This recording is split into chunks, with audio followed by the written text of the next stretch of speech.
Bon, tout d'abord, bonjour et bienvenue à tous. Donc je me présente, parce qu'il paraît que ça se fait. Je suis Benjamin Régonesi, donc je suis le nouveau secrétaire de section de Neuvic, du PCF. Et je remercie d'ailleurs Francis qui vient de parler, à qui je succède, et tous les camarades de la section pour la confiance et l'aide qu'ils m'accordent pour cette responsabilité. Je tiens aussi à remercier toutes les personnes qui ont aidé à la préparation et à la tenue de cette traditionnelle fête du 15 août. Cette fête, nous la tenons dans un contexte difficile pour notre pays. En effet, après des mois de mobilisation contre la loi El Khomri, l'actualité s'est malheureusement tournée vers plusieurs événements dramatiques, que ce soit à Nice ou à Saint-Étienne-du-Rouvray. Je tiens à renouveler ici, au nom de la section, nos hommages aux familles des victimes. Après un tel choc, alors qu'un nouveau palier dans l'abomination a été franchi, une chose est certaine, le but ultime des terroristes est le basculement dans la haine pour créer un processus de division allant jusqu'à l'affrontement. Les solutions apportées par le gouvernement, ainsi que la surenchère de la droite et de l'extrême droite sous fond de primaire, dessinent un choix de société qui n'est pas celle dans laquelle nous vivons. En effet, après les derniers attentats, le pouvoir a accentué ce qui jusque-là n'a apporté aucune solution. Un état d'urgence inefficace, une fuite en avant sécuritaire et guerrière, une politique d'austérité qui provoque des dégâts considérables pour nos vies et nos territoires. Nos groupes parlementaires ont fait des propositions qui tiennent non pas au renforcement de l'arsenal législatif après chaque attentat, mais à des moyens renforcés et adaptés pour la sécurité, le renseignement de proximité, la justice. Nous ne pourrons pas répondre à la violence par la guerre. Au contraire, c'est vers une politique de paix, en apportant des solutions pacifiques et de politique durable au Proche-Orient et en Afrique, sous l'égide de l'ONU.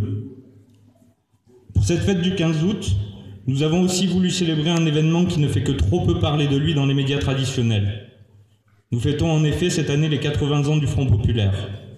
Une exposition est à votre disposition sur le côté là-bas. Je ne sais pas si certains sont allés la voir, mais elle vaut le coup d'être vue. Exposition que nous avons voulu mêler à des photos mais qu'on n'a pas pu mettre aujourd'hui, plus actuelles. On voulait mêler les luttes actuelles et les luttes du passé parce que je le rappelle, on a eu une mobilisation contre la loi El Khomri il y a pas si longtemps et des gens dans la rue. Donc voilà. À l'heure du passage en force de la loi travail qui détricote fondamentalement le code du travail, nous avons décidé de revenir sur les grandes conquêtes sociales de notre siècle, et notamment celle du Front populaire. Le Front populaire, qu'est-ce que ça signifie? Pour beaucoup de gens aujourd'hui, pas grand-chose. C'est pourtant la construction de notre modèle social, les droits des travailleurs au congé payé, la semaine de 40 heures.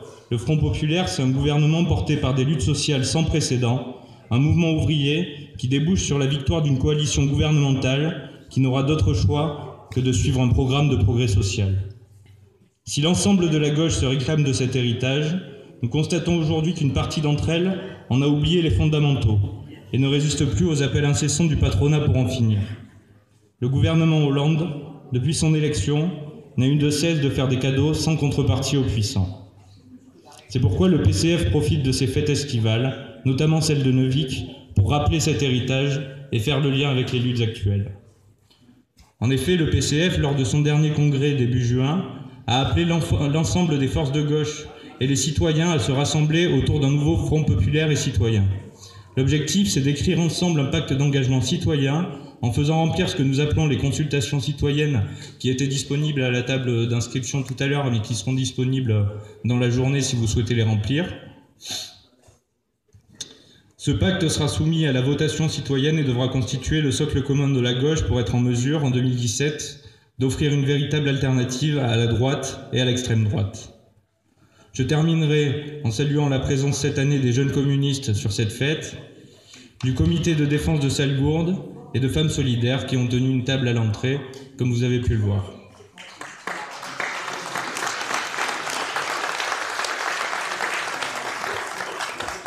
Je remercie encore toutes les personnes qui nous ont aidés pour la préparation et la tenue de ce repas, et je vous souhaite un bon appétit. Je vais laisser la parole à Jojo.